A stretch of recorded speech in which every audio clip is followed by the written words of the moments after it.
Hello, everyone, and welcome to our Spring 2024 Adult Preview. My name is Lynn McAdoo, and I'm the VP of Sales for Books and Calendars here at Andrews McMeel. I'm excited to give you a first glance today at some of our new adult releases for the season. As you know, we are a leading publisher in a wide variety of categories, from comics and humor to poetry and inspiration, and this season has a great mix of everything. You will also get to hear from several of our authors, as well as one extended conversation between Marian Henley, the author of the graphic memoir Finding the Light, and her editor, Lucas Wetzel. And just a heads up that this conversation does include some sensitive subject matter with mentions of sexual violence and trauma. We will give you another heads up before the conversation starts. As always, this recording will also be available online later on. Thank you for attending, and we hope you look forward to the spring season as much as we do.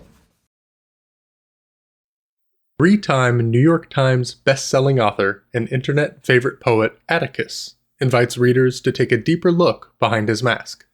In this highly anticipated follow-up to his 2022 poetry collection, Love, Poems, Epigrams, and Aphorisms, he continues his powerful journey inward in search of love, peace, and acceptance. Love, Volume 2 is an expanded exploration of self-love, meditation, meaning, loss, and romance. Atticus implores his instantly recognizable lyrical style, gorgeous illustrations, and relatable themes to once again dazzle readers, inspiring them to look within. This collection features all new poems, each paired with beautiful sketches that bring the words alive from the page. Love, Volume 2 looks forward, backward, but most importantly inward, to the often confusing yet hopeful human experience.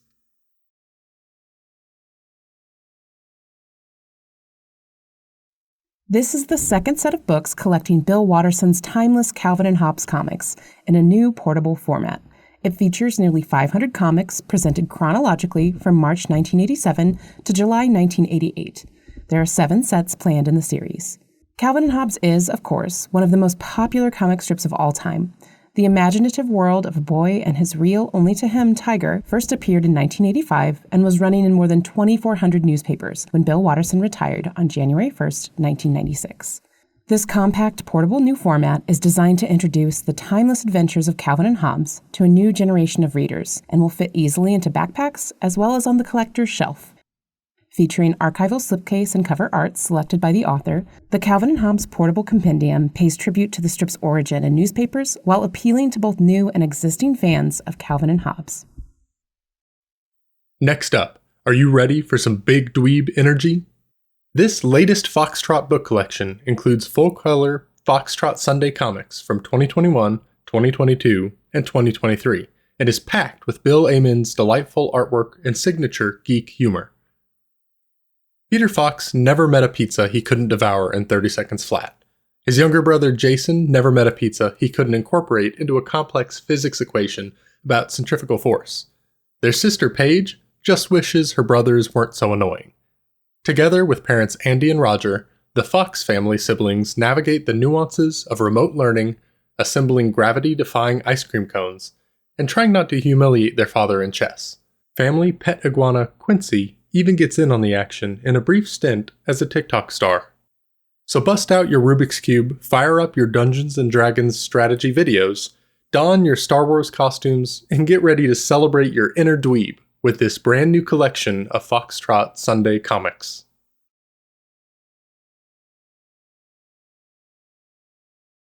Our next release could be called Out of This World. On the outside, Dina DeMille is the epitome of normal. She runs a quaint Victorian bed and breakfast in a small Texas town, owns a Shih Tzu named Beast, and is a perfect neighbor. Her biggest problem should be what to serve her guests for breakfast. But Dina is different. Her broom is a deadly weapon, and her inn is magic. Meant to be a lodging for otherworldly visitors, the only permanent guest is a retired galactic aristocrat who can't leave the grounds because she's responsible for the deaths of millions, and someone might shoot her on sight. Under the circumstances, normal is a bit of a stretch for Dina. And now something with wicked claws and deep water teeth has begun to hunt at night. Feeling responsible for her neighbors, Dina decides to get involved.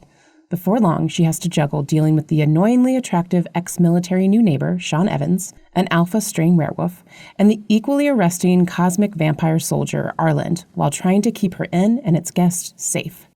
But the enemy she's facing is unlike anything she's ever encountered before. It's smart, vicious, and lethal, and putting herself between this creature and her neighbors might just cost her everything. This is the graphic novel adaptation of Clean Sweep, Book 1 of the Innkeeper Chronicles, by the #1 New York Times bestselling author Ilona Andrews. Bad Dreams in the Night is a new take on a classic format, an updated, illustrated take on the horror anthologies Adam Ellis grew up with as a kid. This collection is made up of original and self-contained horror stories he initially shared with his online audience. They grew rapidly in popularity and even inspired the production of a motion picture from BuzzFeed Studios and Lionsgate Films. Filled with spine-tingling, pulse-increasing tales of mystery and supernatural occurrences, this book of never-before-seen comics is the perfect gift for people who love Black Mirror and Stranger Things, and listen to podcasts like Welcome to Night Vale and Rabbits. It is packed with urban legends, terrifying twists, and delightfully haunted stories by one of the biggest stars in webcomics. Each story will make you scream for more.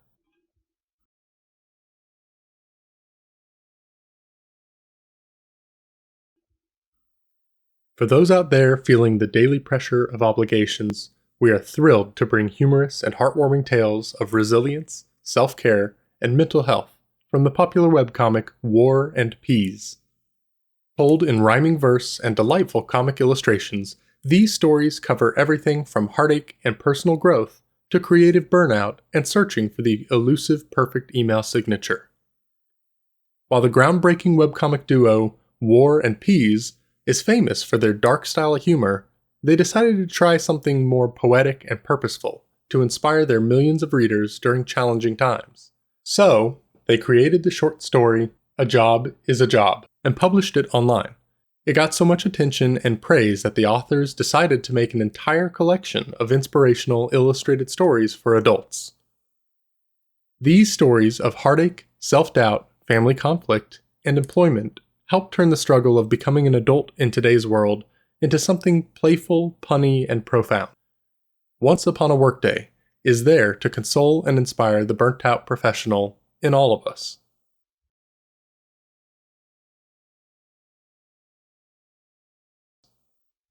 Author and illustrator Siobhan Gallagher's humorous and heartfelt graphic memoir, Full of Myself, details her journey from being anxious and unhappy to learning how to love herself as she is. At the age of 30, Siobhan looks back on her teenage self, struggling with anxiety and diet culture, desperate to become a beautiful, savvy, and slim adult. As an actual adult, she realizes she hasn't turned out the way she'd imagined. But through the hard work of self-reflection, cut with plenty of humor, Gallagher brings readers along on her journey to self-acceptance and self-love.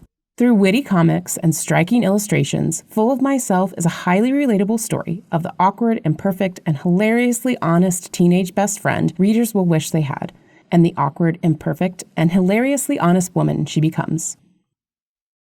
Marian Henley's beautifully illustrated memoir, Finding the Light, tells an emotionally resonant story about the wonder and redemption of raising a son after surviving extreme male violence. This poignant graphic memoir describes the most difficult conversation between a mother and her son, the one about the 2 rapes she experienced as a young woman. It's something she always knew she would share with her son, but the process of doing so is harder and more freeing than she could have imagined. This difficult but beautiful story chronicles how she overcame trauma and violence to find love and healing as a mother. Drawing on her decades as a professional cartoonist, Henley's elegant black ink illustrations, trademark humor, and witty writing style shine through even in the darkest moments and tell a story of survivorship, parenting, and hope.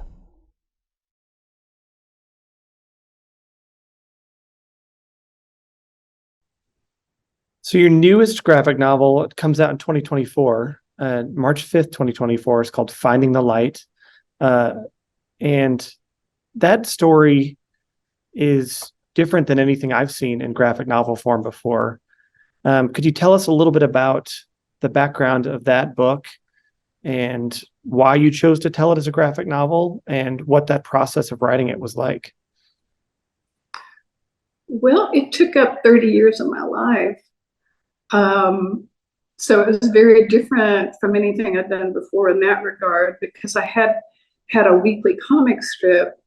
And, when you've got a weekly deadline, you do it, you walk on, you keep going forward.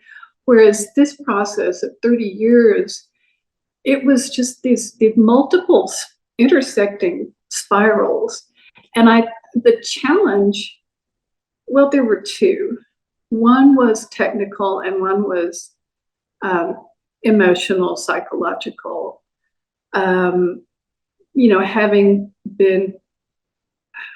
Having post-traumatic stress, having gone through a rape when I was 19 and another when I was 35, the reverberations sometimes would knock me off my feet. And it took me really 30 years to get some kind of equilibrium where I could tell a story without being too raw. And there was also the technical challenge. Because of my experience with my previous graphic novel, I tried to write it just as straight prose because I thought maybe I'd have a better chance of being paid attention to. But that I'm not a writer in that way. I have to have pictures and words. I've just got this hybrid brain. And so maybe the time was right for me to venture back into that format as a book and find more open minds. Now, I should also mention too, when we first were talking about the book with your agent, Betsy, the title of the book was The Conversation. Right. And telling that story as a conversation with your son really does give it this powerful framework. So once you figured out that's how you wanted to tell the story, how did you proceed from there? In what ways is the book a conversation? Well, I guess the book is a conversation with the reader. In that sense, it's a conversation within a conversation. And he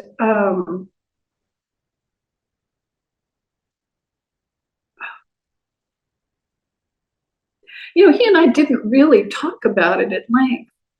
It's just just as portrayed in the book. It came up, I blurted it out, and that's all I ever said. But I mean, what is so remarkable to me about William, my son, is that I could see over the years him processing that on deeper and deeper layers. I didn't have to say a word, so in that sense, maybe it was, just a telepathic conversation or just some kind of intuitive conversation between a mother and a son, because I never explained anything to him. I never lectured about feminism. I didn't try to connect any dots for him. He just did it. What was the most challenging part of writing the book for you? Well, it wasn't what I expected. There were two points in the story where I was very conscious that I was trying to speed through it. I just wanted to get over it, get past it. And I even talked to you about one of them. It was when I found out that the judge and the DA had cut a deal with the defense attorney, and they hadn't even bothered to tell me. And that he'd been found not guilty by reason of insanity. And I mean, it's not like I, wanted to hammer him and send him to the slammer for 50 years, but I wanted to just be included, but I was just completely brushed off. I think that's one reason those women appealing to the senators in the Capitol was so triggering for me. Was I've been dismissed exactly in that way. I've had the most painful part of me almost sneered at. And so that was hard. The other part that I found hard was after the second rape, that was probably the few years after that, was probably when I was at my peak post-traumatic stress, although I'm still not free of that. And that's maybe another conversation to have. But I felt like a bonfire, and in some ways I look back and I see I did some of my best work during that period, but the price was this constant inner conflagration, and I wasn't easy to be around. Um, Sometimes I'm still not. I don't get flares very often, but when I do, it's hard for someone who doesn't know me well to contextualize it, and that's post-traumatic stress, kind of in a nutshell. But that was hard. I didn't like writing about, my flare-ups. One thing I was so impressed by how you tell the story and the way that the black and white art evokes different moods, and the use of light. I think when we were discussing the title and finding the light made so much sense, because you look through it and there's some very shadowy passages that some of the art reflects that. And then there's these moments of brightness and hope, especially when William's in the picture, kind of in the beginning, when he's introduced and becomes a teenager, your son. And then it tells the story of how you came to adopt him, and later in the book. And I think in the writing as well, there's some lightness, and even though it's very serious and very difficult personal topics to address, you still work in some humor and some lightness, telling the story of different parts of your challenges and recovery and things that you faced. So I was just kind of curious what the writing process was like for you, having written humor comic strips, having written Maxine, and then all of a sudden you're writing this biographical story. Was it noticeably different, or you doing it, or was it such a familiar format that you were at home the whole time? Well, there were two big differences. One was when I was doing my comic strip, my general style was just linear. I just had a rapidograph and very light linear drawings. And with this book, not that, I hate to give Steve Jobs any more kudos than have already been heaped upon him, but the iPad really was a game changer for me technically. I love it. I'd always hated computer art because it felt so disjointed. Your hand's over here on the mouse and the image is happening over there on the monitor. And I just resisted computer art until the iPad came out, because it felt intuitive. Your hand and your eyes are working in unison. Writing a story that's this serious in many ways, but also keeping an element of humor and hope throughout the story. I was very impressed by that, and I was curious what that was like for you as the writer of this book. Well, I think humor is something I can't resist. Within boundaries. But I feel like I've always been able to explore very dark territory, very bleak territory without losing myself. I know my husband was worried, when I started really delving into this, and particularly with the Washington Post piece. He was worried about me, but I knew I'd be okay, because I've done that all my life. Looked at the dark side and wandered around in it, and I always came back. it never felt unhealthy to me. Hmm.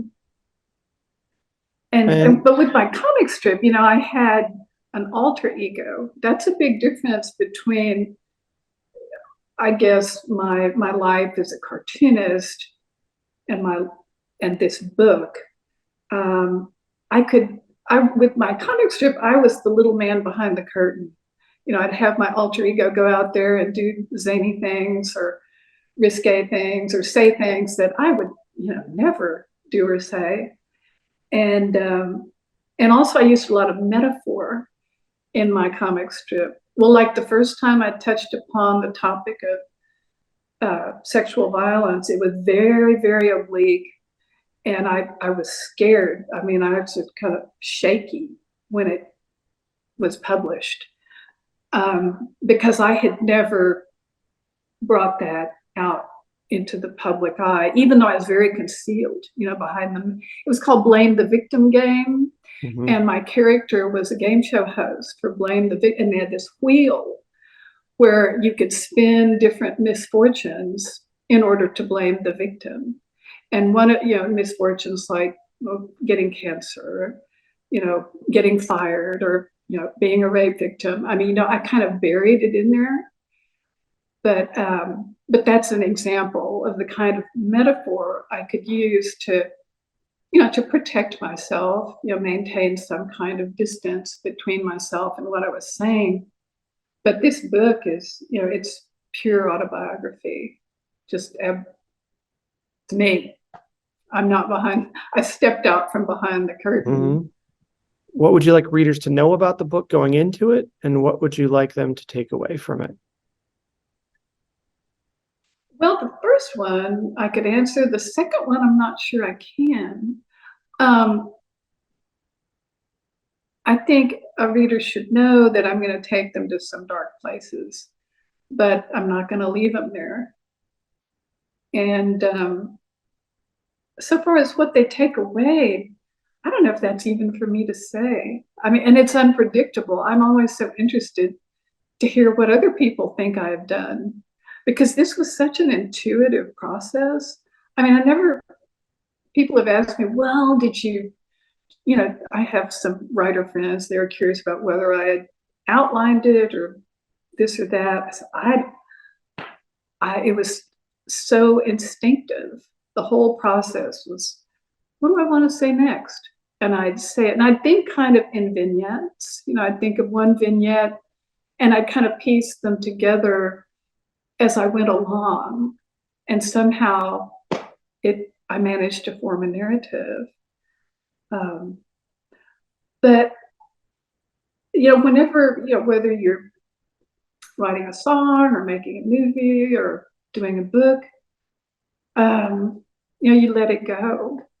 Whatever it might be to you, might not apply to what it means to the reader or the listener or the viewer. And that's what's fascinating to me about being an artist. Sometimes I say things I had no idea I was saying.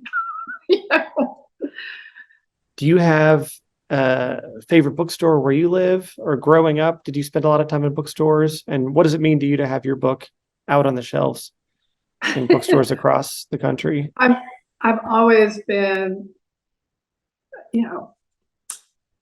I used to beg my parents for rides to the bookstore or to the newsstand. We have an independent bookstore called Book People that I love. They've hosted a couple of book signings for me over the years, and I even did a comic strip about Book People one time. Well, about independent bookstores, because I realized I'd go in at 11 in the morning, say, and then sort of pop back to consciousness at about 4 in the afternoon. So I did this comic strip where, of course, it's an alien abduction site. There's no other explanation. And so that's how much I love Book People. It's such an amazing book, and 4 years in writing it and 30 years of thinking about it. So I'm very impressed, and I'm excited for readers to get to hear your story and for it to be out in the world. Thank you.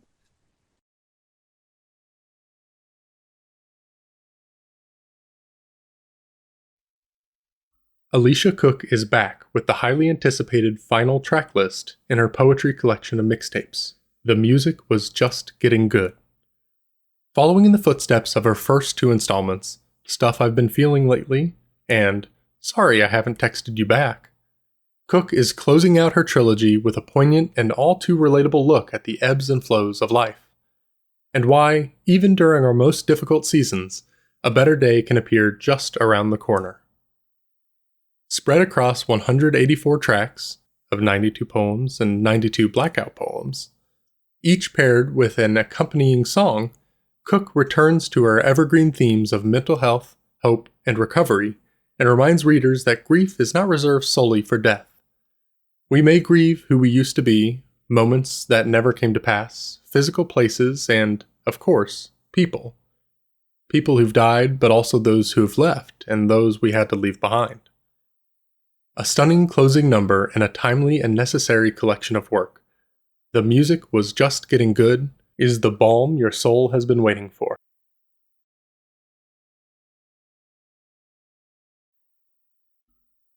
What I Should Have Texted is a collection of words that have been buried, a spill of hidden thoughts that never made their way out. This collection from poet Pierre Alexandre is a beautiful expression of the unspoken things that needed to be said and must leave our lips as we attempt to close chapters that we were forced to abandon. Whether you are looking for closure from past heartbreaks or trying to make sense of your feelings and emotions during a current one, What I Should Have Texted will help you give life to the thoughts that never got a chance to escape.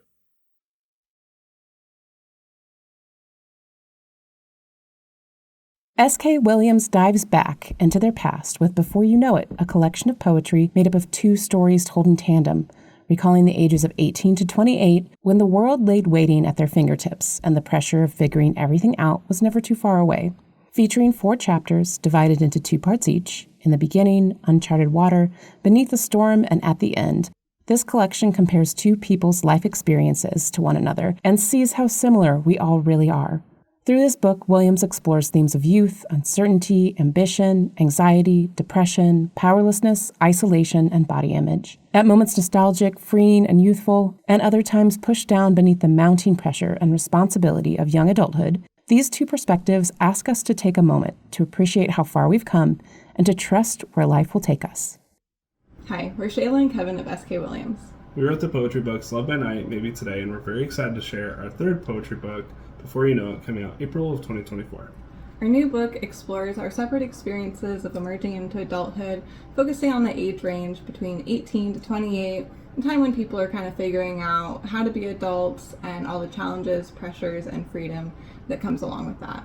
We really think there's something in these pages for everyone. If you're going through that now, if that's coming up for you, or if that was a long time ago, we really think everyone can find some of their own experience in our words.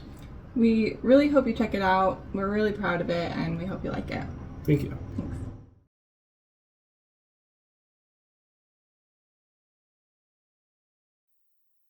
Our next title is slightly different from the rest. Raticube, the Game of Abundance, is a little game with a big heart that facilitates meaningful connection with friends, family, teams, and perfect strangers. It is based on the wisdom and best-selling works of Deepak Chopra, author and world-renowned pioneer in personal transformation. Experience your A-game and unleash the power of play with this simple, portable conversation deck. Players roll the time and space dice, draw a story card with questions and prompts, and share. Anyone at the table can use their personal gratitude or curiosity cards to thank the speaker or deepen the conversation with questions and insights.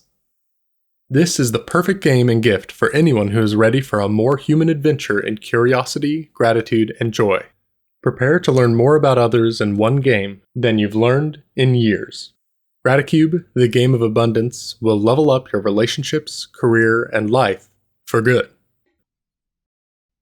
The Adventure Tarot is the fun, fresh, intersectional guidebook and card deck we've all been waiting for.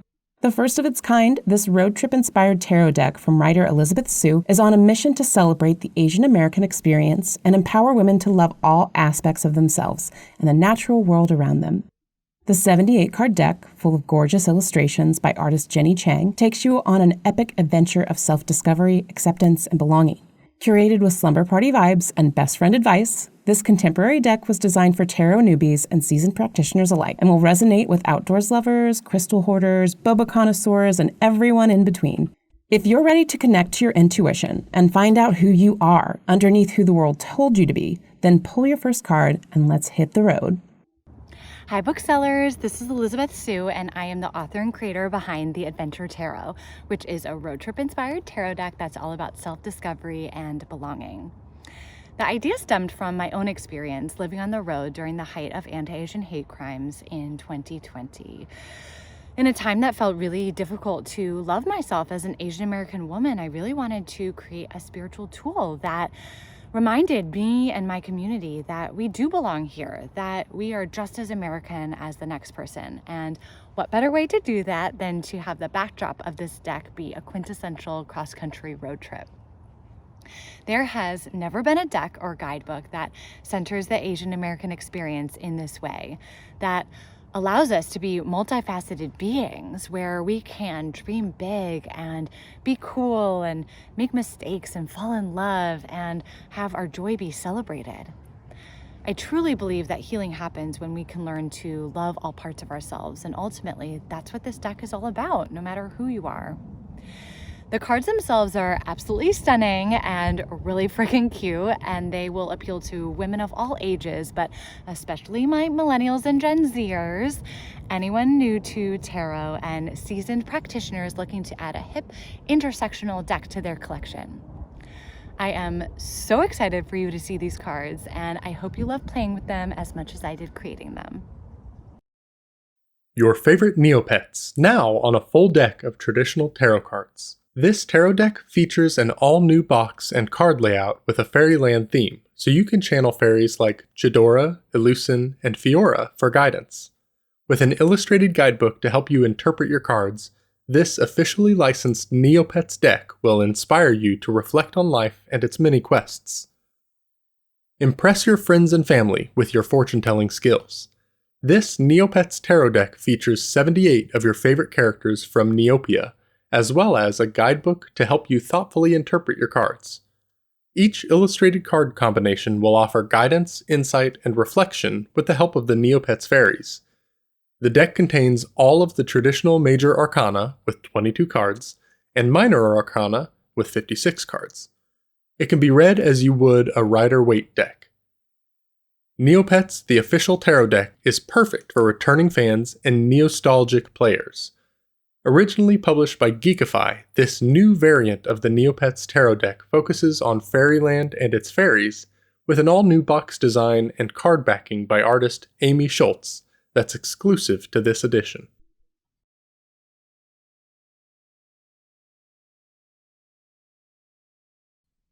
Messages from Her celebrates the lives of real, modern-day women in a 44-card oracle deck and guidebook.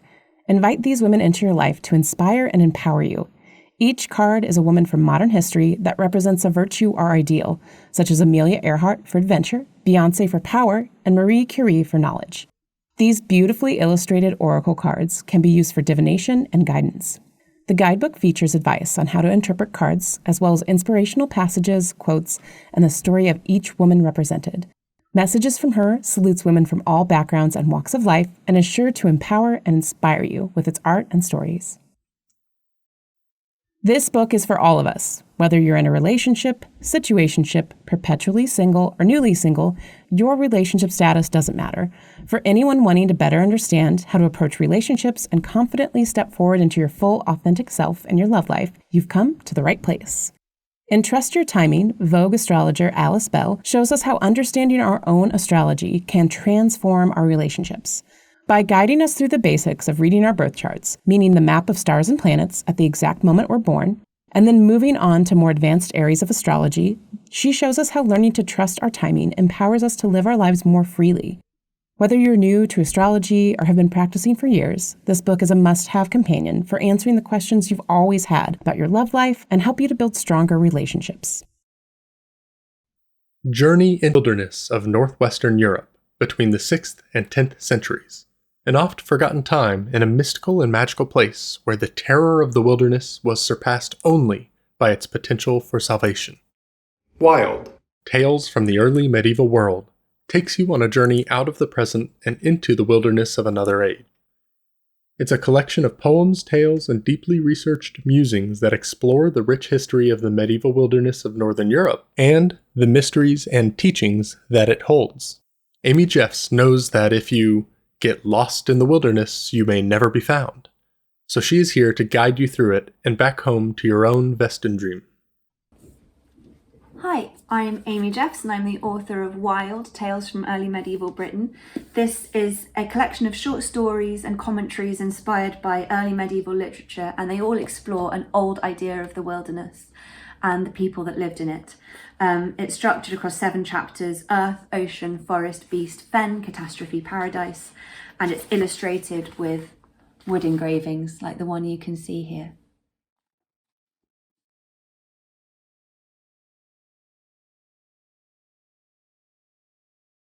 This concludes the preview of Andrews McMeel's Spring 2024 season, but of course there is lots more to discover than we were able to show here. As always, you can find our full catalogs on Edelweiss and e-galleys of most of our books on NetGalley and also Edelweiss. On behalf of everyone here at Andrews McMeel, I want to thank you for attending this preview, and we hope to see you again soon.